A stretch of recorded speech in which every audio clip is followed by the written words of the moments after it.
It's one of the greatest stories ever told, a delight for generations of schoolchildren. But could Noah and the Ark actually be true?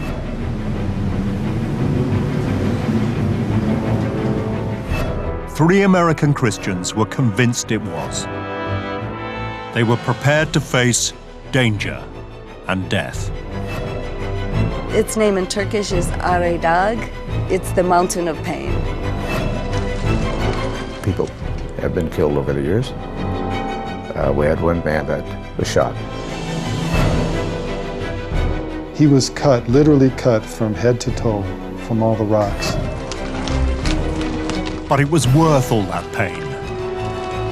These men were on a quest for far more than personal glory. They were willing to risk their lives because they believed all the events in the Bible actually took place. Finding Noah's Ark would be the ultimate proof.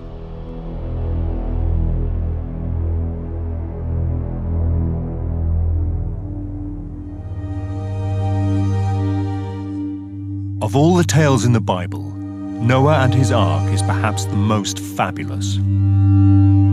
It has been a staple for Hollywood ever since the movies began, not to mention a dominant subject for Western art. Fed up with their sins, a vengeful God decides to wipe out the entire human race and start again. The one good man on earth, Noah, and his family will be saved.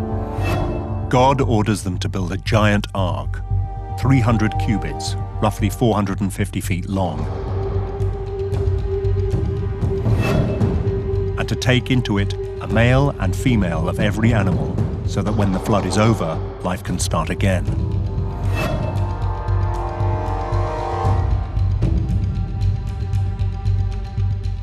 But is this all just a story, or could it possibly be true?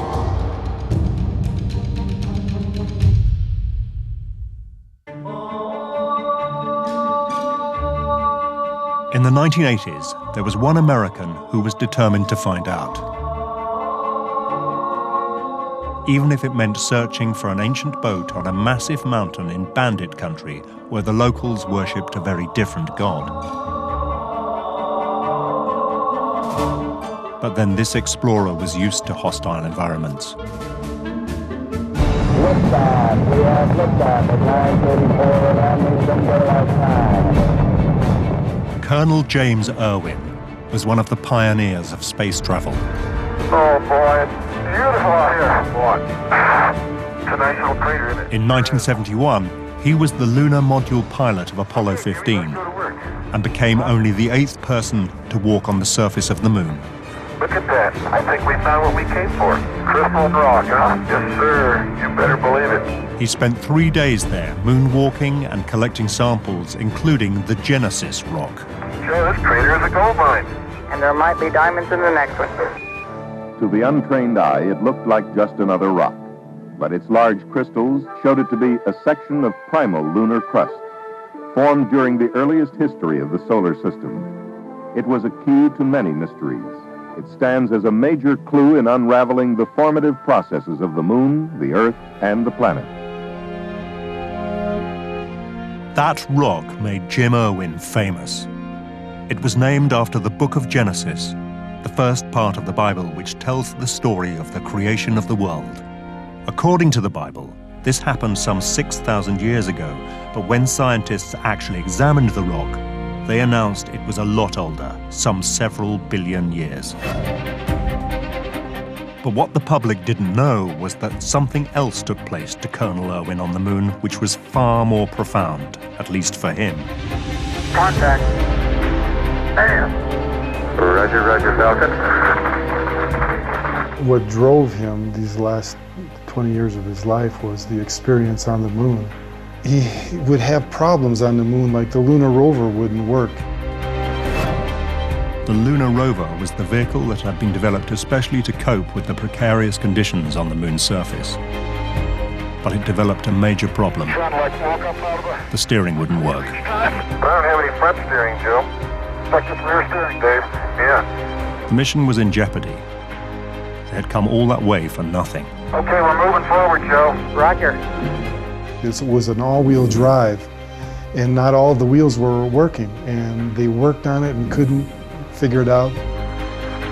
Nobody at Mission Control, a 250,000 miles away in Houston, Texas, had any idea what to do.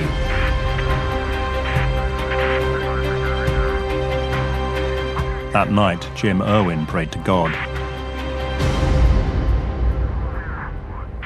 Oh, it's nice to be outside where you can stretch a little bit. The next morning, his prayers were answered.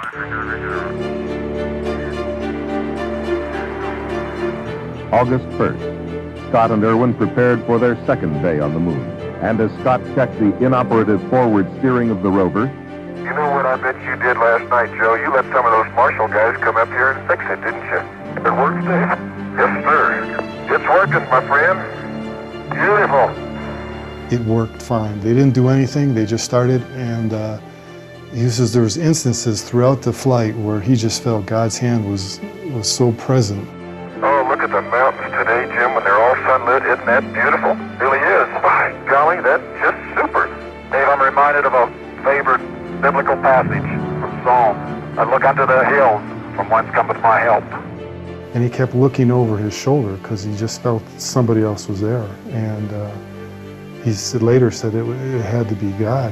And it really impacted his life, and it changed his whole perspective. And so when he came back from the moon, he dedicated the rest of his life to spreading the message of who God was. Jim Irwin was now a man with a new mission. He retired from space travel and set up his high flight ministry. He wanted people to become committed to the Bible, to believe, like him, that every phrase was directly inspired by God, that every word of it was true. Jim Irwin became a creationist. Thank you, Lord. It's so good to be able to brag on our God, isn't it? He's higher than any other. Hallelujah. The word said he inhabits our praises. Give him praise right now. Let him inhabit where you are right now in your life. Scientists have criticized the views of creationists for decades. Give him praise this morning. But that hasn't stopped their churches being full every Sunday.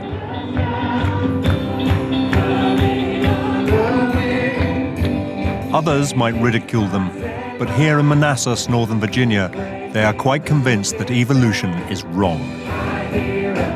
They believe that men and women were created just 6,000 years ago, just as the Bible says.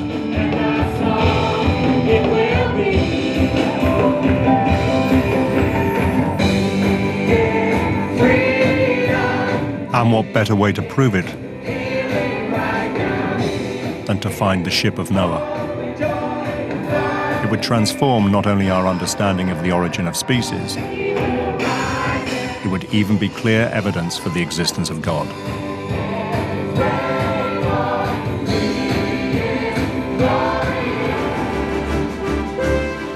Now that was a challenge worthy of Jim Irwin's enthusiasm and commitment. It would combine his love of adventure with his new commitment to God. He read his Bible more carefully than ever before. If it said it in the Bible, it was fact for Jim. And so the fact that in Genesis it speaks about the Ark of Noah, and it just stirred inside of him the thrill of exploration. I can be a part of something of biblical proportions that would affect the whole of mankind. So he delved into all he could to find where it might be and how to go about finding it. So in between meeting world leaders and heads of state, he planned his second great expedition. This time, not with fellow astronauts, but with family and friends, including his new son-in-law. We were on a run up in Boulder, Colorado.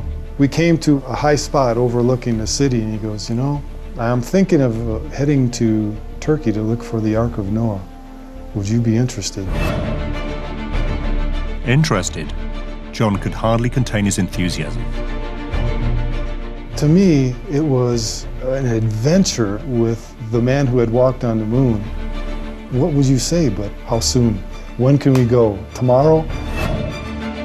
But if space travel had taught Jim Irwin anything about exploration, it was the importance of preparation. And so they started practicing on the hills near their home in Colorado Springs. We spent the next year getting in shape physically and preparing and going to the store and buying the equipment that we would need. It was great fun. But for Colonel Irwin, it was much more than that. There could be no greater prize than finding Noah's Ark. It truly would be one small step for man, one giant step for mankind. And the amazing thing was, the Bible had told him where to look.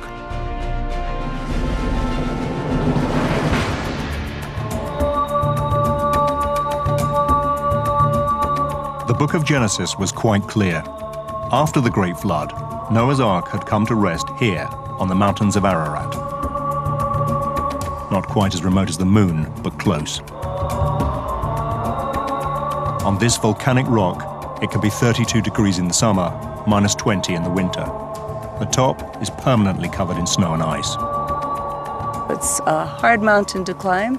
It has a 45-degree angle, though we go zigzag back and forth like a mountain goat. It's still hard on your heart and your endurance. Climbers suffer frostbitten toes and fingers. 2 died of hypothermia in 2006. This mountain goes up and down with canyons, crevices, gorges that are very, very dangerous. Even in the relatively benign foothills, there are wolf dogs and brown bears. It's a fairly hostile environment. We call it the rock pile, and its name in Turkish is Aredag, and it's the mountain of pain. These hazards, though, do not put off the most determined explorers. If anything, they enhance its appeal. The climbers come from everywhere in the world, and they come for different reasons. Some people are just mountain climbers, and they go around the world climbing the high summits. Mount Ararat is 5,137 meters, so it's a high mountain. Other people come because they're searching for Noah's Ark.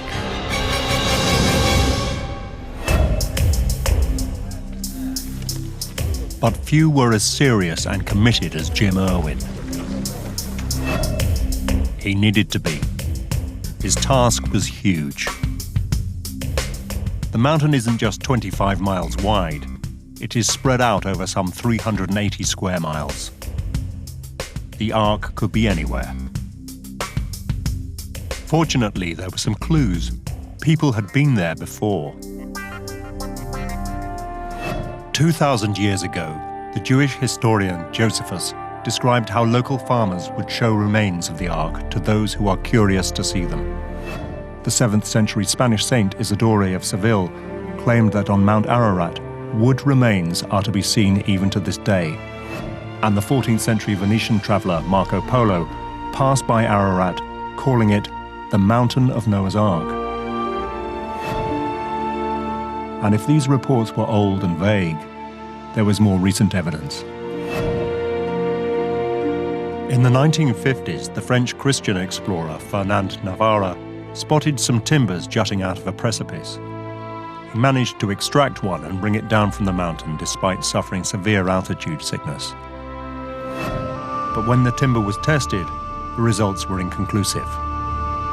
Some tests put it at the time the Bible says the Great Flood happened, but carbon dating indicated it was much younger, probably from the 6th century AD.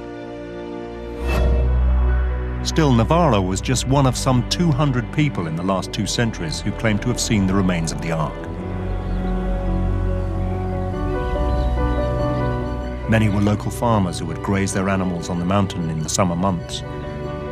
Most of these sightings were of an Ark-like object situated between 13,000 and 16,000 feet on the north of the mountain. So this is where Jim Irwin chose to look.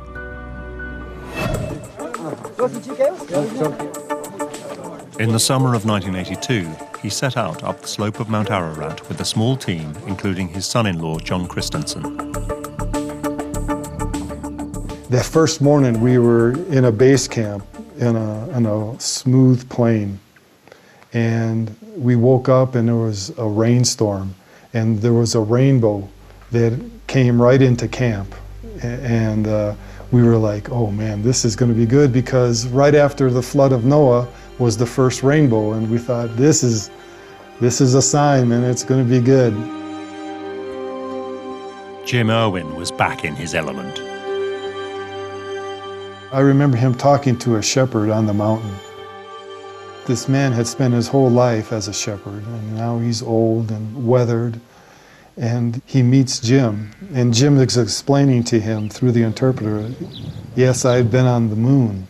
And the way he treated that man, that shepherd, was with such tenderness and compassion.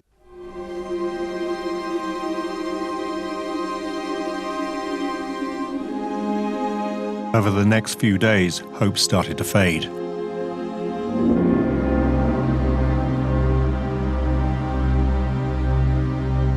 Every crevasse, gully and glacier which might be hiding the remnants of an ancient boat was explored, but that rainbow never reappeared.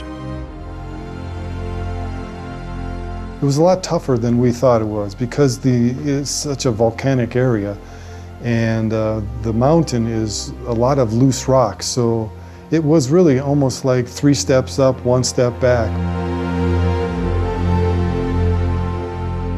It was a hike getting up there, and it was really difficult to get your footing. You really had to concentrate on almost every step because it was all loose rock.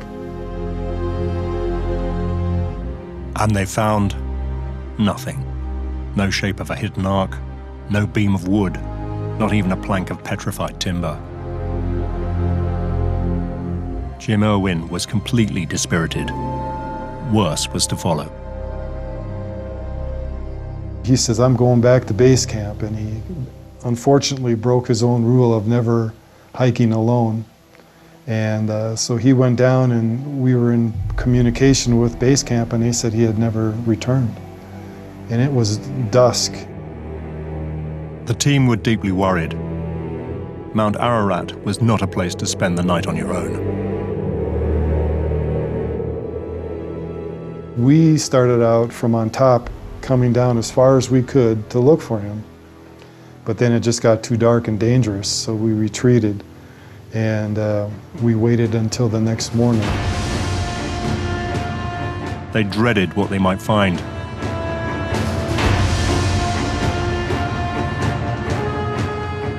And at first light, we found him down at the end of a rock field. He was unrecognizable because he had been covered with blood and hit by rocks from a rock slide. He was cut from head to toe from all the rocks. There was no medical equipment on hand. Nobody was quite sure what to do.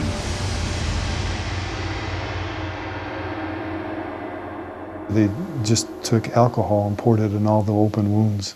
And when we first did it, the only sound he made was and then they shipped him from there to a hospital in Erzurum. It was touch and go. He had lost a lot of blood, and he was very fortunate to survive. It was a miserable experience for a man who had gone all the way to the moon. But it did not deter him from going back several more times, always to return empty-handed. There had been people telling him that, you know, you're going to find Noah's Ark and it's going to happen, and we all thought if there was going to be somebody who finds it, it's going to be Jim.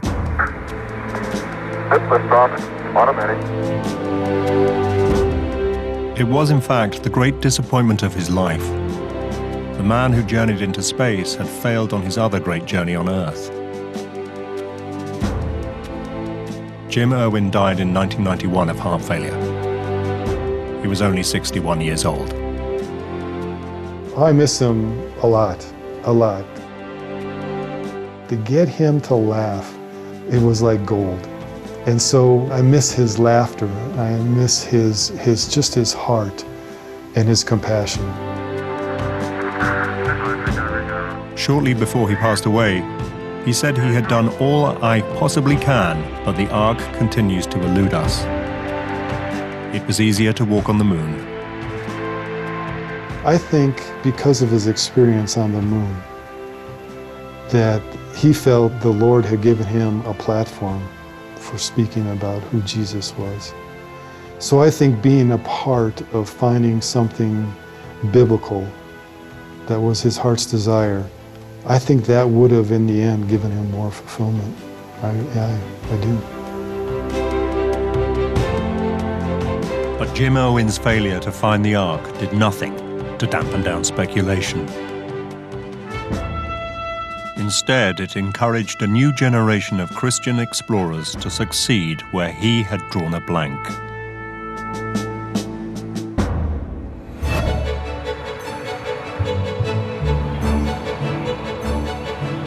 Deep in suburban America, searching for the Ark became fashionable, the kind of adventure any young creationist might aspire to. One who quickly became obsessed was David Fasold. For over a year, I haven't dreamed about anything else, from the time I put my head on the pillow to the time I wake up. And that's all I think about all day long. He grew up after the war, a time of progress and prosperity. On every street corner, there was a church. He joined the Marines and then set up a salvage company where hunting for sunken ships gave him the exploring bug. And what better boat to explore than Noah's Ark?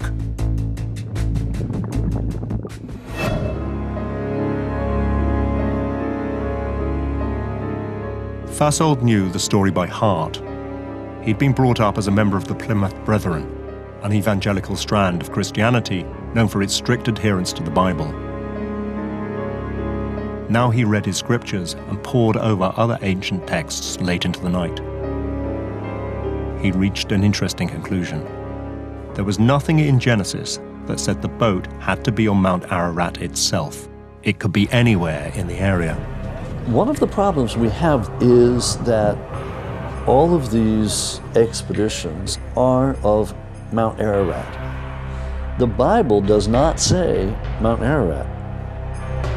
The Bible says the mountains of Ararat. And that is probably a very different place. With his knowledge of boats, Fasold thought it much more likely the Ark would have ended up further down, and that's when he discovered Durupinar.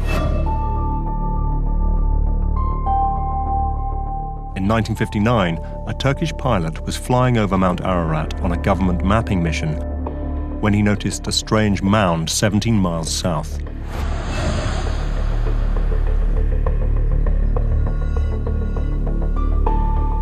It was shaped like a boat, and its dimensions were similar to the description of the Ark in the Bible. Its height was exactly the same.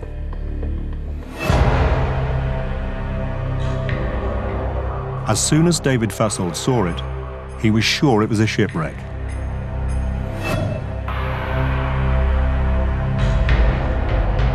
And he was convinced he would be the person to prove it. But there was one thing he had not taken into account. Mount Ararat has always been a lawless part of the world. A buffer between Turkey, Armenia, and Iran. Most of the people who live here are Kurds. They resent being part of Turkey. By citizenship, they are Turkish, and their ID says they're Turkish, but they are Kurdish by their heritage and their cultural identity. They speak a different language, actually, here. So Duha Bayazit, the nearest town to Mount Ararat, and the base for any expedition to find the Ark, is a strange and uneasy place. It is full of Iranian smugglers, Turkish police, and Kurdish rebels who are terrorists to some, freedom fighters to others. In 1984, the Kurdistan Workers' Party, the PKK, began a military campaign which would claim over 40,000 lives. The landscape may look like biblical times, but it's racked by present-day problems. The Turkish government has turned the entire eastern province, NATO's first line of defense, into a vast armed camp under martial law. Exotic it is, but it's also tense.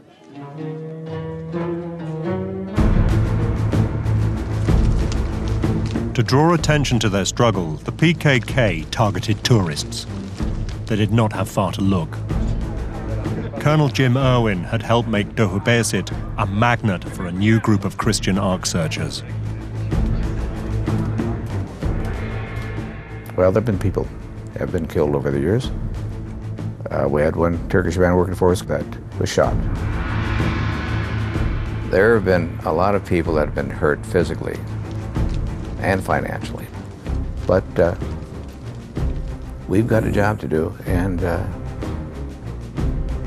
whatever the cost.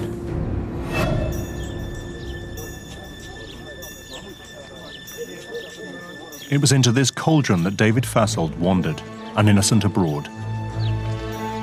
He knew little about Kurdistan. Few Americans did. Apart, that is, from one man who was already making a name for himself. Ron Wyatt, an ex-nurse from Kalamazoo, Michigan, had reinvented himself as a Christian explorer. He seemed to know everyone in town. Ron talked about the Garden of God and the things that he's searching for. He wanted to search and find everything out there. Wyatt had long been convinced that the place to look for the Ark was not Mount Ararat itself, but on the mound of Darupanar. It shows that the vessel came right through here. David Fassold had found a kindred soul, and he had something that Ron Wyatt hadn't, an engineer's mind. They teamed up and decided to do the kind of exhaustive exploration that would finally win over the skeptics.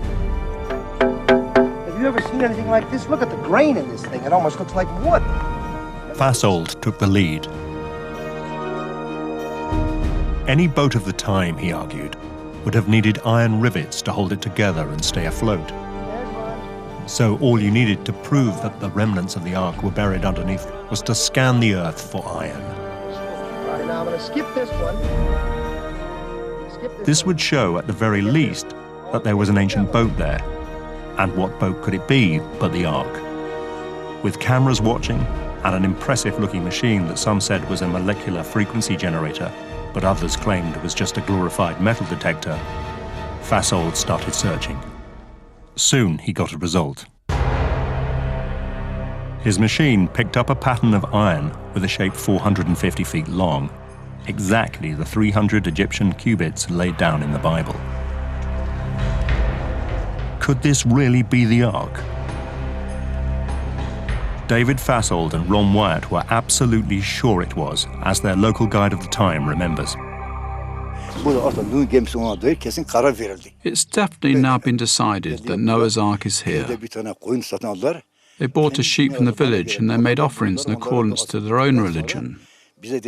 After their prayers were over, they said, "Let's pray according to Islam and kill this as a sacrifice."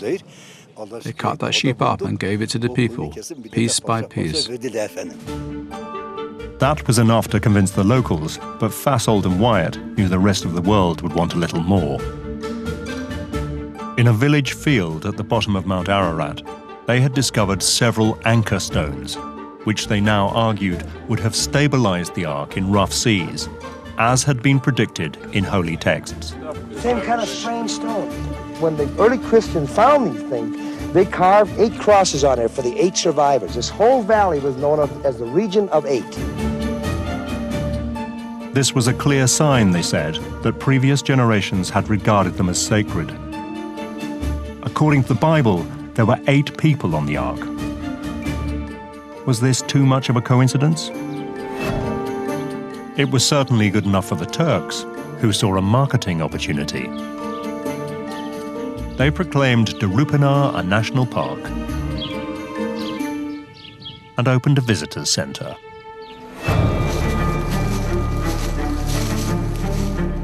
The Kurds saw an opportunity too.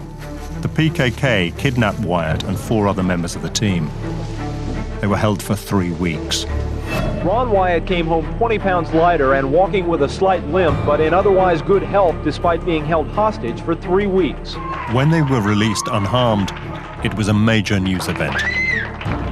They couldn't speak our language, but we got the message right quick. They made us put our hands up, and then they took us off up through the hills. Wyatt says he and his companions were lined up for execution. They would have killed us. Wyatt appeared in good health and good spirits, and he says he's convinced now more than ever he has discovered Noah's Ark. Christian America treated them as heroes. Fasold and Wyatt's discoveries led to fame, TV specials, and best-selling books.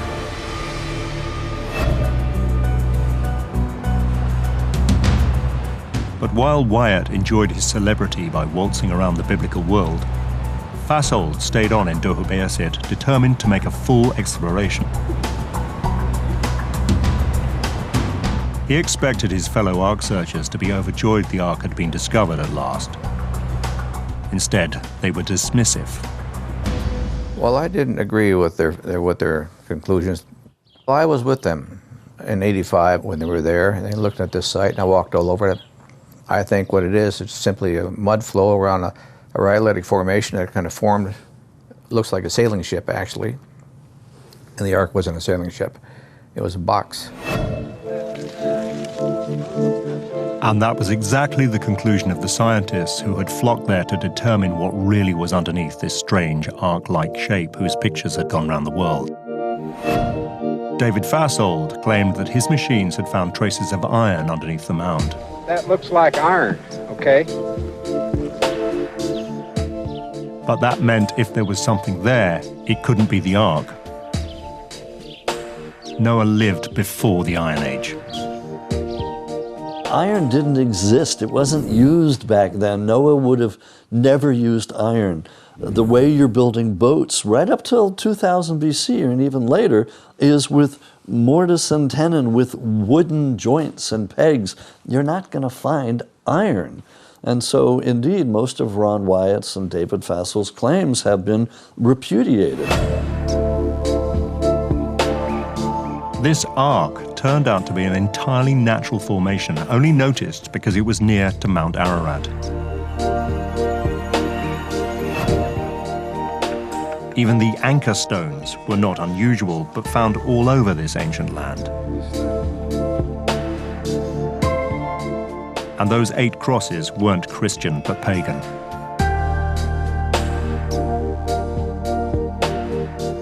The Turks were not pleased at all. They had spent a lot of money on their visitor center. Their signs said it was the site of Noah's Ark, and that's what it remains, even today. Noah's Ark National Park. It's a lovely walk for about an hour, hour and a half. We have a picnic lunch there. The rock goes straight up like it forms a boat. It's a very interesting rock formation. I ask everyone, what do you think, Noah's Ark? They said no, interesting rock formation. With evident sadness, David Fasold changed his mind. Darupinar was not the site of Noah's Ark. It never was.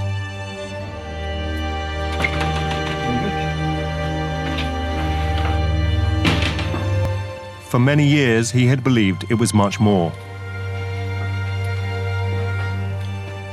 And when his belief faltered, he never really recovered.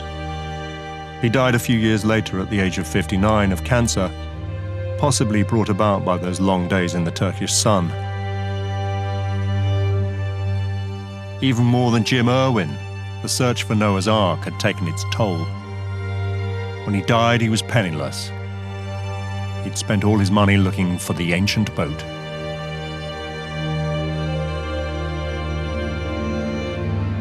Shortly before his death, he said that intellectual brilliance is no guarantee for being wrong.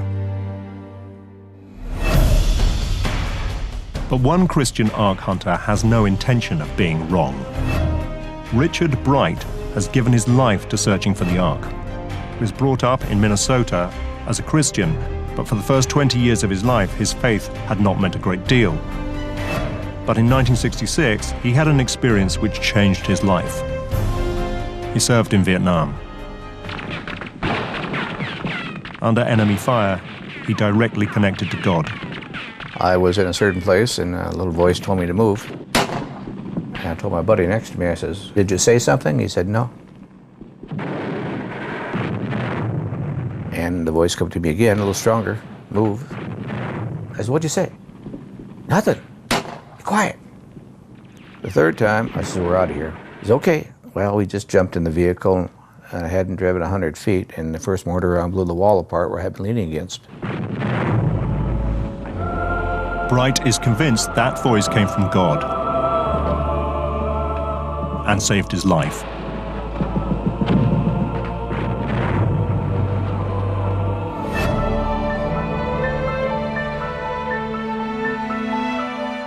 In the 1980s, he met another person whose life had been changed by God, Jim Irwin. And Jim took me up the hill first couple of times, and I met him there in '86, and that's for the third trip. We're only a day late. It planted a seed somewhere along the line, and that's kind of been growing. That seed has been growing ever since. Like Irwin, he was, and is, absolutely convinced that the Ark was somewhere on Mount Ararat proper. Darupanar was a red herring. And when Irwin died, Richard Bright carried on trying to find the Ark on the mountain, while continuing with his day job as a pilot for Continental Airlines. I do think the structure exists. I'm positive of that. I've put my life on the line here many, many times, and so have a lot of other people. Good, solid, very sharp researchers. And not only just because we're Bible-believing Christians, and we are, but because the research tells you that there's something up there we should pay attention to. He is even clear what it might look like. I don't know if it's got SS NOAA stamped on the side, but it's a huge barge-like structure that floated up there just high up. It's got a bunch of little rooms inside, and it's very, very old. Bright has now gone up the mountain over 20 times in the last 30 years and faced many hazards. He is sure it is only God that has kept him alive. At one point, I remember the rocks, big rocks falling toward me, and I had no place to go. And so I kind of dove behind a little small rock that was about shoulder high. And the rocks had fallen all around me, big boulders. And then I looked up, and I saw the biggest boulder I'd ever seen coming right at me, right here. So I says, Jesus, I need you now, right now, Jesus. Angel's wings, I need you now. Something to that effect.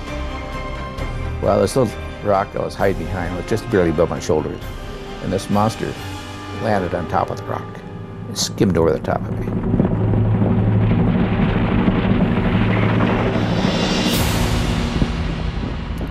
Missed me by less than a foot. And had that rock not been there, I'd be big body parts all over the place. For other Ark explorers, that might have been enough. But Richard Bright just redoubled his efforts, chasing up every possible lead to where the Ark might be. It was no use. Every time he came down empty-handed.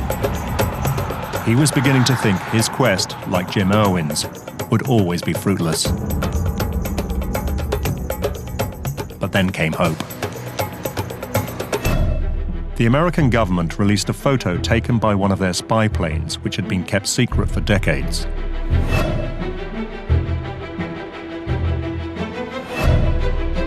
It showed an unidentified shape high up on the northern slope of Mount Ararat in exactly the same place as many of the most credible sightings had been. Was this the Ark? And then in 2003 came something else. New satellite photos did indeed pinpoint something unnatural that looked a lot like the prow of a boat. It seemed a sign that Bright's long search might finally be coming to an end. And then he met a witness. A Kurdish shepherd told Bright in convincing detail how he had seen the Ark high up on the mountain when he was a child. There was a shepherd man that took me up to this place. He claimed that 40-some years prior, he had seen this thing coming up out of the canyon, out of the ice. It was a long climb back up the slope. Eventually, they reached the glacial plateau, where the shepherd claimed he had seen the ancient boat. Nervously, they ventured forward. Could this really be the Ark?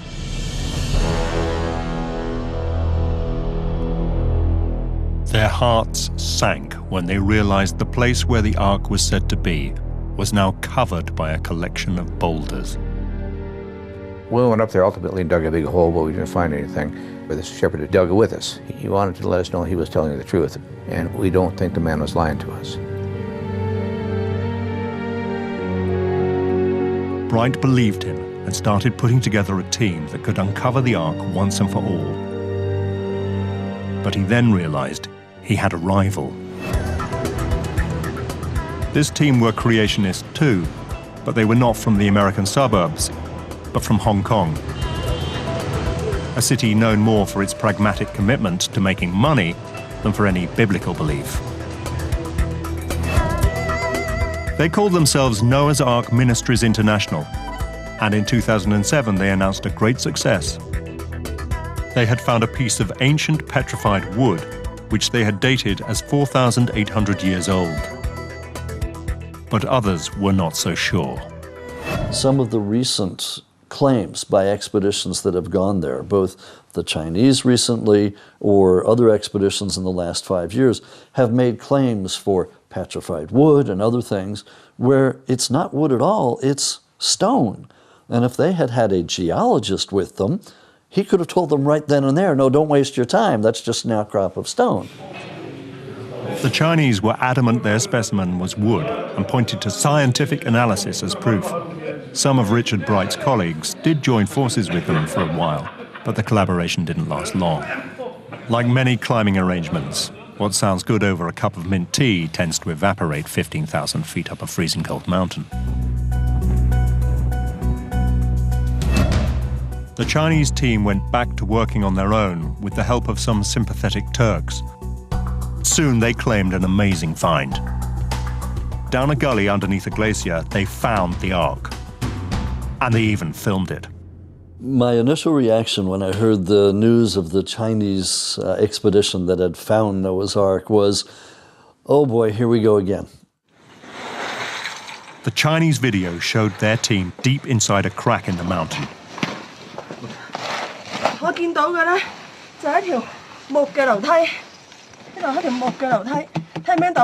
Packed within ice walls was a wooden structure consistent in size with that described in the Bible.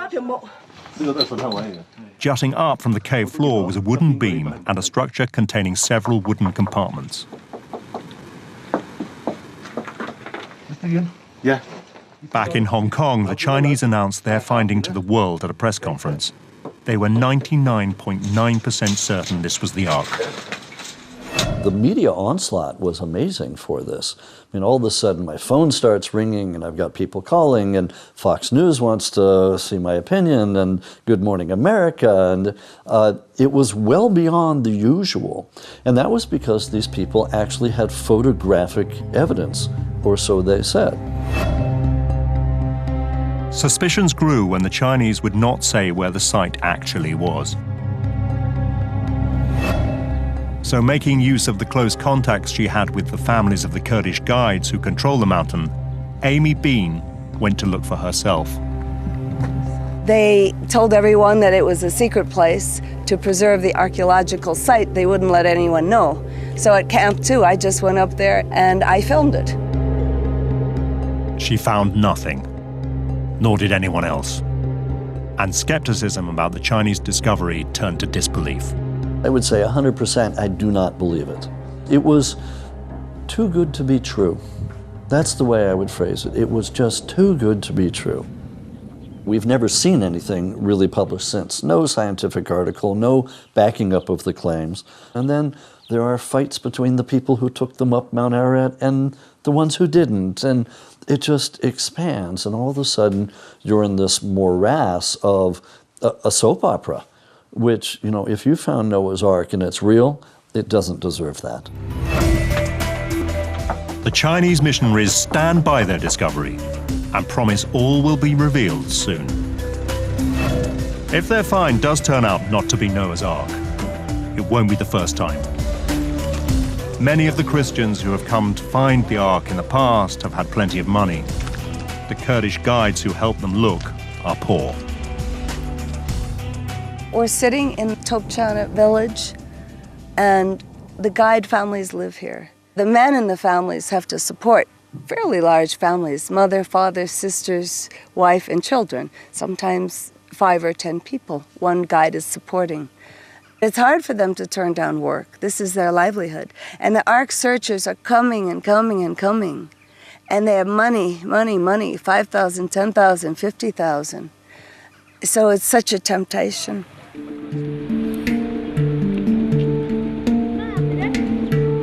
It is summer in the valley. The snow line has receded on the great mountain of Ararat. Everyone is looking forward to the short tourist season. Soon the climbers will arrive.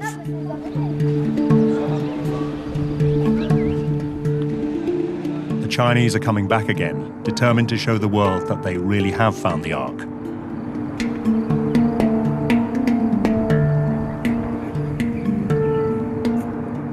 Other creationist teams are here too, including veteran Noah's Ark explorer Richard Bright, this time with his dream team. The best on the planet as far as I'm concerned. We've got some wonderful people. These people that know how to climb and get things done. We've got scientists on board this team. And one of those experts is his real calling card. After many years seeking the Ark alone, he now has the help of a real American star. Randall Price is a distinguished professor of Judaic studies at Liberty University in Virginia. He has a track record of excavating biblical sites, most notably the Dead Sea Scrolls in Qumran in Israel. With Professor Price on board, Bright is convinced that the Ark will soon be found. I'm of the opinion that's yes, it will be revealed this year. If I didn't believe that, why would I even go, right? Like I said, I'd rather be on the beach. It is this conviction that keeps driving these Christian Ark searchers on. Despite all the pain and all the cost, their faith tells them that the remains of Noah's Ark will be found up this inhospitable mountain many thousands of miles away from home.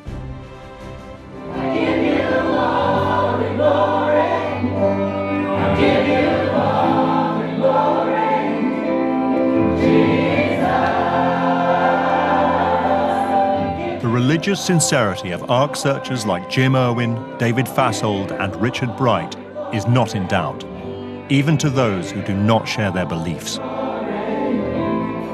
Richard Bright is truly searching for something he believes very deeply in. If there's something there, I believe he will find it.